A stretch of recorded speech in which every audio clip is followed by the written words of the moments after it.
ನಮಸ್ಕಾರ ಎಲ್ರಿಗೂ. ಉಪೇಂದ್ರ ನನ್ನ ನೋಡಿದ ತಕ್ಷಣ ಒಂದು ಹೇಳೋರು, ನೀವು ಮ್ಯೂಸಿಕ್ ಡೈರೆಕ್ಷನ್ ಮಾಡೋದಕ್ಕಿಂತ ಒಳ್ಳೆ ನಿರ್ದೇಶಕರಾಗ್ತೀರ ನೀವು ಅಂತ. ಅದೇ ಒಂದು ಸ್ಲೋಗನ್ನ ನಾನು ಚಂದನ್ಗೆ ಹೇಳ್ತೀನಿ. ಯಾಕೆಂದರೆ ನಾನು ಸ್ಪಾಟಲ್ಲಿ ನೋಡಿದ್ದೀನಿ. ನಿಜವಾದ ಒಬ್ಬ ನಿರ್ದೇಶಕ ಎಷ್ಟು ಶ್ರದ್ಧೆಯಿಂದ ಎಷ್ಟು ಕೆಲಸಗಳನ್ನು ಮಾಡಬೇಕು ಅಷ್ಟು ಕೆಲಸಗಳನ್ನ ಬ್ಯಾಕ್ಟರ್ ಆಗಿ ಆ್ಯಕ್ಟ್ ಮಾಡಿಕೊಂಡು ಡೈಲಾಗ್ ಬರ್ಕೊಂಡು ಸಾಂಗು ಬರೋದು ಲೊಕೇಶನ್ನು ನೋಡಿ ನಮಗೆಲ್ಲ ದುಡ್ಡು ಕೊಟ್ಟು ಎಲ್ಲ ಕೆಲಸವನ್ನು ಒಬ್ಬನೇ ಹುಡುಗ ಮಾಡ್ದ. ಅದನ್ನು ನಾವು ನೋಡಿದ್ವಿ ಅಂದರೆ ಅದು ಚಂದ. ಕಷ್ಟ ಸಣ್ಣ ಉಪೇಂದ್ರ ಅವ್ರಿಗಾಗಲಿ, ಸುದೀಪ್ಗಾಗಲಿ, ದರ್ಶನ್ಗಾಗಲಿ, ಎಲ್ಲ ಹೀರೋಗೂ ನಾನು ಹೇಳ್ತೇನೆ ರೀ, ಆರಾಮಾಗಿರಿ, ಟೆನ್ಷನ್ ಮಾಡ್ಕೋಬೇಡಿ. ಹೀರೋಗಳಂದರೆ ಸ್ಮಾರ್ಟಾಗಿ ಕಾಣಿಸ್ಬೇಕು. ಬೆಳಿಗ್ಗೆ ಅಲ್ವಾ ಅರುಣ್, ಸುಮ್ಮನೆ ಹಂಗೆ ಬಂದರೆ ಗ್ಲಾಮರ್ ಇವನಯ್ಯ ಹೀರೋ ಅನ್ನಿಸ್ಬೇಕು. ಬೇರೆ ಎಲ್ಲ ತಲೆಯಿಂದ ಕಿತ್ತಾಕಿ ಪ್ರೊಡಕ್ಷನ್ನ ನಾವು ನೋಡ್ಕೊತೀವಿ, ಡೈರೆಕ್ಷನ್ ನಾವು ನೋಡ್ಕೊಳ್ತೀವಿ, ಹಾಡುಗಳು ನಾವು ನೋಡ್ಕೊಳ್ತೀವಿ. ನೀವು ಹೀರೋಯಿನ್ ಅಂದರೆ ಅವ್ರ ಗ್ಲಾಮರ್ನ ಫಸ್ಟ್ ಮೇಂಟೈನ್ ಮಾಡೋಕು ಅಂತ ಹೇಳ್ತಾ ಇರ್ತೀನಿ. ಚಂದನ್ಗೂ ಈ ಮಾತನ್ನ ನಾನು ಹೇಳಿದೆ ಅಲ್ಲದೆ ಯಾಕಿಷ್ಟು ಇದಂತ. ಬಟ್ ಅವರು ಒಳಗೆ ಒಬ್ಬ ನಿಜವಾದ ನಿರ್ದೇಶಕ ಇದ್ದಾನೆ. ಇದನ್ನು ಬರೀಲೇಬೇಕು ನಮ್ಮ ಪ್ರೆಸ್ನವರು ಮತ್ತು ಮೀಡಿಯಾದವರು. ಭಾಳ ಎಷ್ಟು ಚೆನ್ನಾಗಿ ನಾನು ಸಾಮಾನ್ಯವಾಗಿ ಎಲ್ಲ ವೇದಿಕೆ ಮೇಲೆ ಕರೆದ್ರೂ ಬರಲ್ಲ, ಕೈ ಕೊಡ್ತಾ ಇರ್ತೀನಿ. ನಮಗೆ ಮನಸ್ಸಲ್ಲಿ ಬಂದಿದೆ ನನಗೆ, ಯಾಕೆಂದರೆ ಅವ್ರು ಮಾಡಿದ ಕೆಲಸ ಜೊತೆಗೆ ಆ ಸಿನಿಮಾದ ಕತೆ, ಅವ್ರು ತೆಗೆದಿರೋ ಶಾರ್ಟ್ಸು, ಆ ಸ್ಪೀಡ್ ಹೇಳ್ತೀನಲ್ಲ ನಾನು, ಜನರಿಗೆ ಇಷ್ಟ ಆಗದೆ ಹೋದರೆ ಆಮೇಲೆ ನಾನು ಮಾತಾಡ್ತೀನಿ. ನಮಗೆ ಫಸ್ಟ್ ಇಲ್ಲಿ ಬಂದ್ಬಿಡುತ್ತೆ. ಅಂಥ ಒಂದು ಅದ್ಭುತವಾದ ಸಿನಿಮಾ, ಜೊತೆಗೆ 2 ಹೀರೋಯಿನು. ನಿಮ್ಮ ಮದುವೆ ಆಗೋಯ್ತಾ?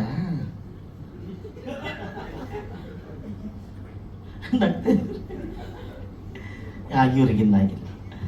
ಸೊ ಇಬ್ಬರಿಗೆ ಮುದ್ದಾದ ಹೀರೋಯಿನಲ್ಲಿ ನೆಟ್ಕೊಂಡು ಒಳ್ಳೆ ದಿ ಬೆಸ್ಟ್ ಅಂತ ನಾನು ಹೇಳಬಲ್ಲೆ. ಅಂತ ಒಂದು ಕೆಲಸ ನೀವು ಮಾಡಿದ್ದೀರ, ಅದಕ್ಕೆ ಪ್ರತಿಫಲ ಸಿಗಬೇಕು. ಸಿನಿಮಾ ಥಿಯೇಟ್ರಲ್ಲಿ ಯಾವುದು ಸಿನಿಮಾ ಇಲ್ಲ ಗುರು, ಅದಕ್ಕೆ ಇದು ಓಡ್ತಾ ಇದೆ. 3 ವಾರದಿಂದ ಯಾವುದಿಲ್ಲ ಗುರು, ಅದಕ್ಕೆ ಇದು ಕಲೆಕ್ಷನ್. ಹಂಗೆ ಸಿನಿಮಾ ಆಗಬಾರ್ದು. ಈ ಸಿನಿಮಾ ನೋಡಲೇಬೇಕು ಅಂತ ಬರಬೇಕು, ಅದು ಸಿನಿಮಾ. ಆ ಸಿನಿಮಾ ಇದಾಗಲಿ ಅಂತ ನಾನು ಹಾರೈಸ್ತೀನಿ. ಸುದೀಪ್ ನನಗೆ ಭಾಳ ಕ್ಲೋಸ್ ಆಗಿಬಿಟ್ರೆ ಆಮೇಲೆ ಬರ್ತಾ ಅವ್ರ ಬಗ್ಗೆ ಒಂದೇ ಒಂದು ಮಾತು ಹೇಳ್ಬಿಡ್ತೀನಿ. ಅವ್ರ ವಾಯ್ಸ್ ಅಂತ ನಾವು ಮ್ಯಾಚ್ ಮಾಡೋಕ್ಕಾಗಲ್ಲ, ಹೈಟು ಮ್ಯಾಚ್ ಮಾಡೋಕ್ಕಾಗಲ್ಲ. ಆದರೂ ಸುದೀಪ್ ಜೊತೆ ಬೇಕಾದ ಸಿನಿಮಾ ಮಾಡ್ಬಿಟ್ಟಿದ್ದೀನಿ. ಆ್ಯಕ್ಚುಲಿ ಅವ್ರು ನನ್ನ ಫ್ಯಾನು. ಅವರು ಚಾಮುಂಡೇಶ್ವರಿ ಸ್ಟುಡಿಯೋಗೆ ಹುಡ್ಕೊಂಬಂದರು ನನ್ನ ಒಂದೇ ಹಾಡಿಗೆ, ಯಾವುದಲ್ಲಿ ಡವ ಡವ ಬಿಡುನಿ ಆ ಸಾಂಗಿಗೆ ದೊಡ್ಡ ಫ್ಯಾನು. ಆಮೇಲೆ ನಾನು ನೋಡಿದಾಗೆಲ್ಲ ಫಸ್ಟ್ ಅವ್ರ ಬಾಯಲ್ಲಿ ಬರ್ತಾ ಇದ್ದೆ ಡವ ಡವ, ಇದು ಒಂದೇ ಸಾಂಗು.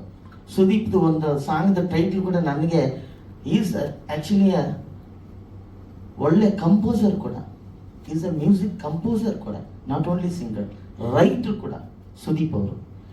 ತಿತ್ತಿಲಿ ಅಂತ ಒಂದು ಹಾಡು ಮಾಡಿದ್ರು, ಸ್ನೇಹಿತರೆಲ್ಲ ಗೊತ್ತಿರ್ಬೇಕೇನೋ. ಆ ಸಾಂಗ್ನ ನಾನು ಮುಂದೆ ಹಾಡಿದ್ರು. ಎಲ್ಲೂ ನೋಡಬೇಕು ಅವ್ರು ಏನು ಅಂದ್ಕೊಂಡ್ರು, ಮ್ಯೂಸಿಕ್ ಡೈರೆಕ್ಟರ್ ಡಬ ಡಬ ಯಾರೋ ಮಾಡಿದ್ದಾರೆ, ಮೋಸ್ಟ್ಲಿ ಈ ಬಾಂಬೆ ದೊಡ್ಡ ಇವರೆಲ್ಲ ಇರ್ತಾರಲ್ಲ, R.D. ಬರ್ಮನ್, ಲಕ್ಷ್ಮೀಕಾಂತ್ ಪರ್ಲ್, ಹಿಂಗೆಲ್ಲ ಇರ್ಬೋದು ಅಂತ ಬಂದು ನಾನು ನೋಡಿದ್ರು. ನೀವೇನ ಸಾಂಗ್ ಮಾಡಿರೋದು? ಯಾಕೆಂದ್ರೆ ನಮ್ಮ ಅವತಾರ ಆಗಿತ್ತು ಆವಾಗಿಂದ, ಇವಳು ಅದೇ ಅವತಾರನೇ ಇದೆ. ಅದಾದಮೇಲೆ ತುಂಬ ಕ್ಲೋಸ್ ಫ್ರೆಂಡ್ ಆಗಿಬಿಟ್ರು ನನಗೆ ಸುದೀಪ್ ಅವರು.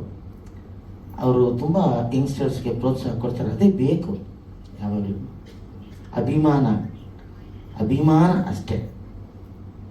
ನಾವು ಹೇಗಿರ್ತೀವೋ ನಮ್ಮ ಜೊತೆ ಇರೋರು, ನಮ್ಮ ಸಂಘ, ನಮ್ಮ ಅಭಿಮಾನಿಗಳು ಹಾಗೇ ಇರ್ತಾರೆ, ಸತ್ಯ ಅಲ್ವಾ? ಸೊ ಈ ಹಾಡಲ್ಲಿ ನಂಗೆ ತುಂಬ ಇಷ್ಟ ಆಗಿದ್ದು, ನಮ್ಮ ಹೀರೋಯಿನ್ ಒಳ್ಳೆ ಸಿಂಗರು, ಅದನ್ನೆಲ್ಲ ಇವ್ರ ಕೈಲಿ ಒಂದು ಹಾಡು ಆಡಿಸ್ಬಿಡ್ಬೇಕಾಯ್ತು. ನನ್ನ ಕ್ಯಾರೆಕ್ಟ್ರು ಯಾರು ನಗದೆ ಹೋದ್ರೆ ಆಮೇಲೆ ಅಂತ ನಗಲೇಬೇಕು.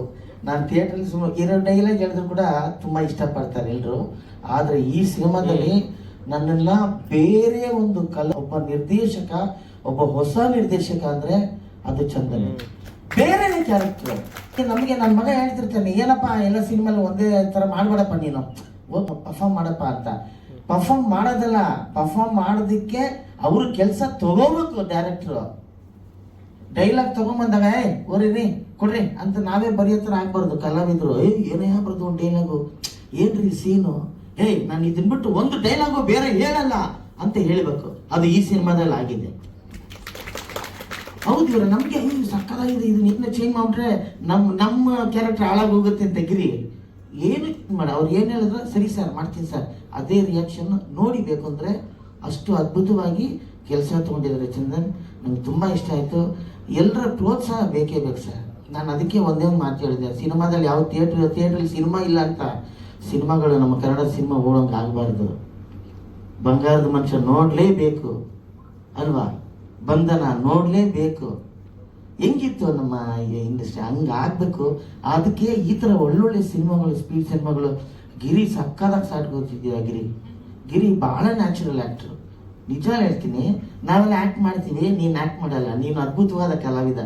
ಅದರಿಂದ ಅವರಿಬ್ಬರು ಕರೆಕ್ಟಾಗಿ ಮ್ಯಾಚ್ ಆಗಿದ್ದಾರೆ. ಜಾಸ್ತಿ ಮಾತಾಡ್ತಾ ಇದ್ದೀರಾ ಅನಿಸುತ್ತೆ. ತುಂಬ ತುಂಬ ಧನ್ಯವಾದಗಳು. ನಿಜವಾಗ್ಲೂ ನಮಗೆ ಮುಂಚೆಯಿಂದ ಉಳಿದಿದ್ದು ಒಂದೇ, ಪ್ರೆಸ್ ಮೀಡಿಯಾ. ದಯವಿಟ್ಟು ಸರ್ ನಾನು ಹೇಳ್ತೀನಿ, ಒಂದ್ಸಲಿ ಸಿನಿಮಾ ತೋರಿಸಿ. ನೀವು ರಿಲೀಸ್ ಮಾಡೋಕ್ಕೆ ಮುಂಚೆ ಇದು ಏನೋ ಪ್ರೀಮಿಯರ್ ಶೋ ಏನೋ ಆಗ್ತಾರಲ್ಲ, ಅದು ಹಾಕ್ಬೇಡಿ. ಬರೀ ಪ್ರೆಸ್ನವ್ರಿಗೆ, ಮೀಡಿಯಾದವ್ರಿಗೆ ದಯವಿಟ್ಟು ಸಿನಿಮಾ ತೋರಿಸಿ. ಪ್ರೀಮಿಯರ್ ಶೋ ಹಾಕೋದು, ಕಲಾವಿದರನ್ನ ಕರೆಯೋದೆಲ್ಲ ಬೇರೆ. ಒನ್ಸ್ ಮೋರ್ ಅಂತ ಹೇಳ್ತಿರ್ತಾರೆ. ದುಡ್ಡು ಕೊಟ್ಟು ಥಿಯೇಟ್ರಿಗೆ ಬಂದು ಒನ್ಸ್ ಮೋರ್ ಅಲ್ಲ, ಎರಡು ಮೂರು ನೋಡಲಿ. ಅದರಿಂದ ನಿಮ್ಮ ಎಲ್ಲ ಪ್ರೋತ್ಸಾಹ ಅವ್ರಿಗೆ ಬೇಕೇ ಬೇಕು. ಆ ವೈಫ್ ಕೂಡ ಜೊತೆಗೆ ಎಲ್ಲಿದ್ದಾರೆ ಅವರು, ಅವರ ಸಾಥಿ ತುಂಬ ಸಾಥ್ ಕೊಟ್ಟರು. ಈ ಸಿನಿಮಾ ಟೈಮಲ್ಲಿ ಅವ್ರು ಪ್ರೆಗ್ನೆಂಟ್ ಪಾಪ, ಅಂಥ ಸಮಯದಲ್ಲೂ ಕೂಡ ಅವರು ಸ್ಪಾಟಲ್ಲಿ ಬಂದು ಕೂತ್ಕೊಳ್ಳೋರು. ನಮ್ಗೆ ಊಟ ಆಗಲಿ, ನಮ್ಮನ್ನು ನೋಡ್ಕೊಂಡಿದ್ದ ರೀತಿ ಆಗಲಿ, ಚಂದನ್ ಭಾಳ ಚೆನ್ನಾಗಿ ನೋಡ್ಕೊಂಡ್ರಿ. ಚಂದನ್, ನಿಮಗೆ ಒಳ್ಳೆ ಮನಸ್ಸು ಕೂಡ ಇದೆ. ಕಲಾವಿದರಿಗೆ ಬೆಲೆ ಕೊಡ್ತೀರಾ. ನಿಮಗೆ ಒಳ್ಳೇದಾಗಬೇಕು ಅಂತ ದೇವರಲ್ಲಿ ಆರಿಸ್ತೀನಿ. ಏನದು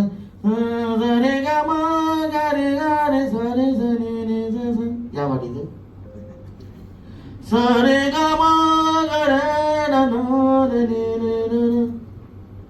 ನೀ ನನ್ನ ಜೀವ ಜೀವ ಜೀವ ಜೀವ ಕಡೆ. ಆ ಬಿಡ್ಸ್ ಲೈನ್ ಮಾತ್ರ ಬ್ಯೂಟಿಫುಲ್ ಆಯ್ತು, ವೆರಿ ವೆರಿ ಫೈನ್.